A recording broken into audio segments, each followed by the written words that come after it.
హుస్నాబాద్ పట్టణంలోని అంబేద్కర్ చౌరస్తాలో తొలితరం స్వాతంత్ర సమరయోధుడు ధైర్య సాహసాలకు ప్రతీక వడ్డే ఓబన్న 219వ జయంతి వేడుకలను తెలంగాణ వడ్డెర జన చైతన్య సంక్షేమ సంఘం ఆధ్వర్యంలో నిర్వహించడం జరిగింది. ఈ సందర్భంగా ఘనంగా నివాళులర్పించారు. ఈ సందర్భంగా సిద్దిపేట జిల్లా గ్రంథాలయ సంస్థ చైర్మన్ కేడం లింగమూర్తి మాట్లాడుతూ ప్రథమ స్వాతంత్ర సంగ్రామానికి ముందే దక్షిణ భారతదేశంలో బ్రిటిష్ పాలకుల ఆగడాలకు దౌర్జన్యాలకు వ్యతిరేకంగా పోరాడిన వీరుడు వడ్డే ఓబన్న అని అనేక మంది పోరాట యోధుల త్యాగాలతో మన దేశంలో ప్రజాస్వామ్యం బలపడిందన్నారు. వడ్డెర సోదరులు వర్క్షాప్ పేరిట సామాజిక రాజకీయ శిక్షణ తరగతులు ఏర్పాటు చేసుకోవాలన్నారు. సింగిల్ విండో మాజీ చైర్మన్ బొలిశెట్టి శివయ్య మాట్లాడుతూ ప్రతి ఊరికి మంచినీటి బావులు, రాజుల కోటలు, అసెంబ్లీ భవన్ నిర్మాణం, చెరువుల నిర్మాణాలు వడ్డెర సోదరుల శ్రమ ఫలితమేనని, బ్రిటిష్ పాలకులను ఎదిరించిన వీరుడు వడ్డే ఓబన్న అని అన్నారు. జేఏసీ హుస్నాబాద్ నియోజకవర్గం కోఆర్డినేటర్ మేకల వీరన్న యాదవ్ మాట్లాడుతూ స్నేహానికి ధైర్యానికి మారుపేరు బ్రిటిష్ సామ్రాజ్యానికి తెలుగునాట తొలిసారి సవాల్ చేసిన సైరా ఉయ్యాలవాడ నరసింహారెడ్డి మిత్రుడు వడ్డే ఓబన్న అని, జీవితంలోనూ పోరాటంలోనూ మరణంలోనూ స్నేహితుడుగా వెంట నిలబడ్డాడు. గ్రామ రక్షకుల జీవితాలను బ్రిటిష్ పాలకులు రద్దు చేయడం, ఉయ్యాలవాడ వంశానికి ఎప్పటి నుండో అందుతున్న భరణాలను ఎగ్గొట్టడం, భూమిశిస్తూ పంట పండించకపోయినా నిర్బంధంగా వసూలు చేయడం వలన బ్రిటిష్ పాలకులకు వ్యతిరేకంగా పోరాటం చేసిన రేనాటి యోధుడు వడ్డే ఓబన్న అని అన్నారు. OU JAC vice chairman Gampala Srinivas మాట్లాడుతూ మాతృభూమి విముక్తి కోసం ప్రాణాలర్పించిన పోరాట యోధుడు వడ్డే ఓబన్న అని, గ్రామీణ రక్షణ వ్యవస్థ సరిహద్దుల వ్యవస్థలో అపార అనుభవం కలిగిన సేనాధిపతి వడ్డే ఓబన్న అని, వడ్డే ఓబన్న జీవిత చరిత్రను పాఠ్యపుస్తకంలో పెట్టాలని, వడ్డెర సోదరులు ఉన్నత చదువులు చదువుకోవాలని, రాజకీయంగా ముందుండాలని అన్నారు. తెలంగాణ వడ్డెర జన చైతన్య సంక్షేమ సంఘం రాష్ట్ర అధ్యక్షులు బత్తుల వెంకటేష్ మాట్లాడుతూ వడ్డర్లందరూ ఐక్యంగా ఉండాలని, వడ్డే ఓబన్న ఆశయాలను కొనసాగించాలని, వడ్డే ఓబన్న విగ్రహంను ఏర్పాటు చేయాలని అన్నారు. ఈ సందర్భంగా వడ్డెర ప్రజాప్రతినిధులకు శాలువాలతో సన్మానం చేశారు. ఈ కార్యక్రమంలో హుస్నాబాద్ బార్ అసోసియేషన్ మాజీ అధ్యక్షులు చిత్తారి రవీందర్, ఎలకతుర్తి వడ్డెర సంఘం అధ్యక్షుడు వల్లపు యాదగిరి, అక్కన్నపేట వడ్డెర సంఘం అధ్యక్షుడు కుమార్, వడ్డెర నాయకులు పాల్గొన్నారు.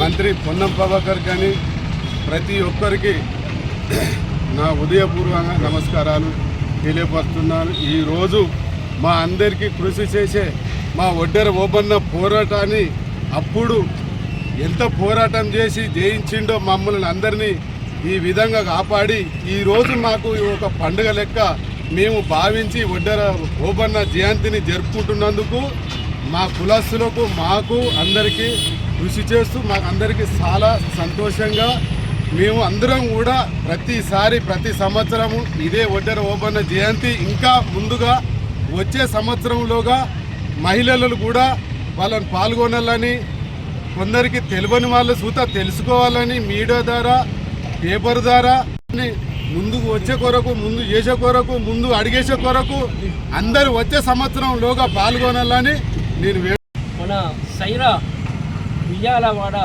నరసింహారెడ్డి సైనిక అధ్యక్షుడు, కమాండర్, మంచి స్నేహితుడు, జిల్లా యోధుడు, అదేవిధంగా రేనాటి పోరాట యోధుడు, అంటే రాయలసీమ ప్రాంతానికి చెందిన బిడ్డ. నెల్లూరు అంటే కర్నూలు ఈ ప్రాంతం అంతా కూడా రేనాటి ప్రాంతం.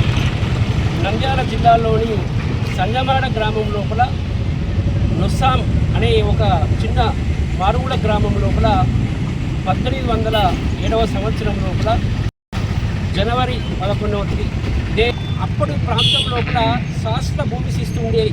పంటలు పండినా, కరువు కటకాలు వచ్చినా, పండగ పైన శిస్తు కట్టేది.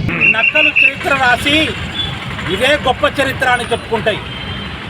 కానీ కాలక్రమంలో సింహాల యొక్క చరిత్ర బయటపడ్డప్పుడు నక్కలు పరిగెత్తడం సహజం. కాబట్టి స్వతంత్ర పోరాటంలో, సమసమాజ నిర్మాణంలో ఎందరో మహానుభావులు, బడుగు బలహీన వర్గాలకు చెందినటువంటి వీరయోధులు కాలగర్భంలో కలిపినటువంటి సందర్భం. ఆ కాలక్రమంలో మన ప్రాంతానికి ఉమ్మడి ఆంధ్రప్రదేశ్లో నంద్యాల, నెల్లూరు, నొస్సం గ్రామానికి చెందినటువంటి ఒక పోరాట గెరిలా యోధుడు వడ్డే ఓబన్న గారు జన్మించడం నిజంగా చరిత్ర సువర్ణ అక్షరాలతో లిఖించబడినటువంటి సందర్భం. బ్రిటిష్ వాళ్ళను ఎదిరించి కొట్లాడి ఇంకా పరిపాలన చేస్తుంటే వాళ్ళను తరిమి కొట్టి పంపించిన యోధుడు మా వడ్ర ఓబన్న. ఈరోజు మేము ఒక పండుగ విధంలాగా చేసుకుంటున్నాము. అదేవిధంగా మాకు కాంగ్రెస్ ప్రభుత్వం ఏర్పడ్డ తొలి మొట్టమొదటిసారి మాకు రాష్ట్ర స్థాయిలో గుర్తింపించినందుకు కాంగ్రెస్ పార్టీకి కృతజ్ఞతలు చెప్పుకుంటున్నాము. ఇంతకుముందు తెలంగాణ ఏర్పడిన తర్వాత టీఆర్ఎస్ ప్రభుత్వం కేసీఆర్ గారిని మమ్మల్ని ఏ రోజు కూడా మా వడ్ర సంఘాన్ని గుర్తించలేదు. మేము కాంగ్రెస్ ప్రభుత్వం అధికారంలోకి వచ్చిన తర్వాత మంత్రివర్యులు పొన్న ప్రభాకర్ అన్న గారికి, బీసీ మినిస్టర్ పొన్న ప్రభాకర్ గారికి ఈ దృష్టికి తీసుకెళ్ళాము. అదేవిధంగా సారు మమ్మల్ని గుర్తించి సీఎం రేవంత్ రెడ్డి గారికి తెలియజేయడంతో మేము తప్పకుండా మన ప్రభుత్వం గుర్తిస్తుంది, మీరు అందరిది అన్ని కుల సంఘాలతో పాటు మీ సంఘం కూడా ముందుకు వెళ్ళాలి అని చెప్పేసి ఈ రోజున ప్రభుత్వం మమ్మల్ని గుర్తించి ఒక పండుగ విధంలో మమ్మల్ని చేసుకోమని చెప్పడం జరిగింది. గారు ఆనాడు వాళ్ళ శక్తి సామర్థ్యాలను నరసింహారెడ్డి గారి మరి సైన్యంలో మరి పోరాడి మన హక్కులు సాధించేంత వరకు మన ఈ పెట్టి చాకిరిని కానీ తర్వాత అన్యాయాలు కానీ ఎదిరించి మన ఒడ్డెర సోదరులకు మరి నిజంగా తెల్లారు లేస్తే తట్టాపార కాదు. మరి మీరంతా ఇప్పుడు చైతన్యవంతులుగా చదువుకొని మీ పిల్లల్ని కూడా చదువు మన కలము కాగితం అనేది కావాలి తప్ప తట్టపార కాదు అనేది మనం. ఎందుకంటే ఇప్పుడు విద్య అనేది ఎవరి సొత్తు కాదు. చదువుకున్న ప్రతి ఒక్కరికి రాజకీయంగా కానీ ఉద్యోగపరంగా కానీ చదువుకోవాలి, ఆర్థికంగా ఎదగాలి. మనం ఈ సమాజంలో మనం కూడా ఒక రాజకీయంగా ముందుండాలనే ఆలోచనతోటి మరి ఓబన్న గారి ఆశయాలను తీసుకొని మన ప్రతి ఒక్కరం కూడా అన్ని రంగాలలో ముందుండాలి. ఇయ్యాల వారి నరసింహారెడ్డి గారి సైన్యము ఆయన కూడా మోసంతో చంపబడ్డాడు. ఆయన చాలా పెద్ద వీరుడు. ఇప్పుడు మన వీరంగా చెప్పినట్టు నెల్లూరు ఆ ప్రాంతంలో రేనావాడ అనేటువంటి ఒక ప్రాంతం, ఆ తర్వాత అది పాలెగాళ్ళు అనేటువంటి ప్రాంతంగా మారిపోయింది. ఆ ప్రాంతంలో ఈ ఒడ్ర ఓబన్న ప్రధాన అనుచరుడుగా సైన్యాధ్యక్షుడిగా ఉన్నాడు. ఆయన ఎన్నో త్యాగాలు చేశాడు. కాబట్టే మన దేశానికి స్వాతంత్రం వచ్చింది. దేశానికి స్వాతంత్రం వచ్చినాక గొప్ప మేధావి డాక్టర్ బాబాసాహెబ్ అంబేద్కర్ గారు వీళ్ళందరి త్యాగాలను గుర్తు చేసే భారత రాజ్యాంగ నిర్మాణం చేశాడు.